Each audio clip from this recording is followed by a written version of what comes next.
সম্মানিত দর্শক শ্রোতা, আসসালামু আলাইকুম। আমি অ্যাডভোকেট আব্দুস সাত্তার আজকে আপনাদের সুনির্দিষ্ট প্রতিকার আইনের ৯ ধারায় বিধিবিধান সম্পর্কে দু চারটে কথা বলার চেষ্টা করব। সুনির্দিষ্ট প্রতিকার আইনের ৯ ধারায় বলা আছে, যদি কোনো ব্যক্তি তার দখলকৃত সম্পত্তি থেকে বল প্রয়োগে বেআইনিভাবে জোরপূর্বক তাকে সেই সম্পত্তি থেকে বেদখল করা হয়, তাহলে সে এই ধারার বিধান মতে বিজ্ঞ আদালত থেকে প্রতিকার পেতে পারে এবং সে তার দখল পুনরুদ্ধার পেতে পারে। এই আইনের উদ্দেশ্য হলো যে আইন জনসাধারণ নিজের হাতে তুলে নিতে পারে না। যদি কেউ বেআইনিভাবে কাউকে বেদখল করার সুযোগ পায়, তাহলে সেখানে রক্তপাত ঘটতে পারে, শান্তি শৃঙ্খলা ভঙ্গ হতে পারে, জানমালের ক্ষয়ক্ষতি হতে পারে। আইনের উদ্দেশ্য হলো জনকল্যাণমূলক, মানুষের কল্যাণ করাই হলো আইনের মুখ্য উদ্দেশ্য। কাজে এই ধারায় বলা হয়েছে, যদি এই ধরনের অবস্থার সম্মুখীন হয় তার সম্পত্তি থেকে বা তার দখলকৃত ভূমি থেকে, হোক সে বৈধভাবে দখলকার অথবা অবৈধভাবে দখলকার, যেভাবে হোক, সে যদি কোনো ভূমিতে দখলে থাকে, তাকে উচ্ছেদ করতে হলে আইনের মাধ্যমে উচ্ছেদ করতে হবে। বলপূর্বক বেআইনিভাবে উচ্ছেদ করার কোনো বিধান নেই।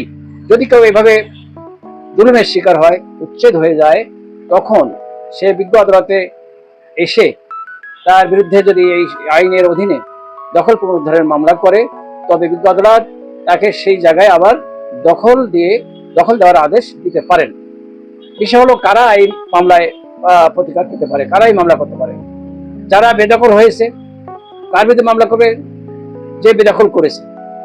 যে মামলা করবে তার প্রমাণ করতে হবে সে ওই সম্পত্তিতে দখলে ছিল, তাকে বেআইনিভাবে দখলচ্যুত করা হয়েছে এবং বেআইনিভাবে বেদখল হওয়ার পূর্বে ওই সম্পত্তি সে দখলে ছিল, এটা তার প্রমাণ করতে হবে।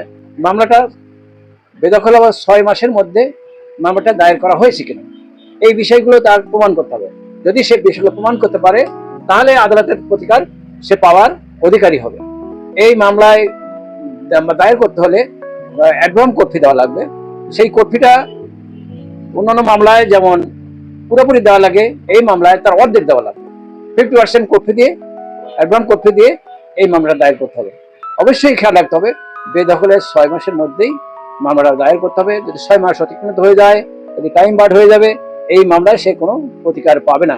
কাজেই আইন শৃঙ্খলা বজায় রাখার জন্যে, সমাজের শান্তি শৃঙ্খলা বজায় রাখার জন্যে এই আইনটা করা হয়েছে, অত্যন্ত জরুরি একটা আইন।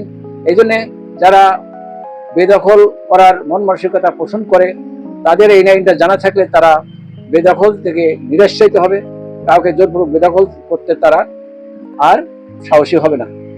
কাজেই আপনারা এই আইনটা সম্পর্কে স্মরণ রাখবেন যে যদি কেউ বেদখল হয় এইভাবে, সেখানে মারামারি ঝগড়াঝাটি না করে, রক্তপাত না ঘটে আইনের আশ্রয় নেবেন। আইন আপনাকে প্রতিকার দেবে। শান্তি শৃঙ্খলাভাবে আপনি আপনার জমির পুনর্দখল পাবেন এবং যারা বেআইনিভাবে দখল করেছিল, আদালত তাদেরকে সেখান থেকে আবার বিতাড়িত করতে পারবেন।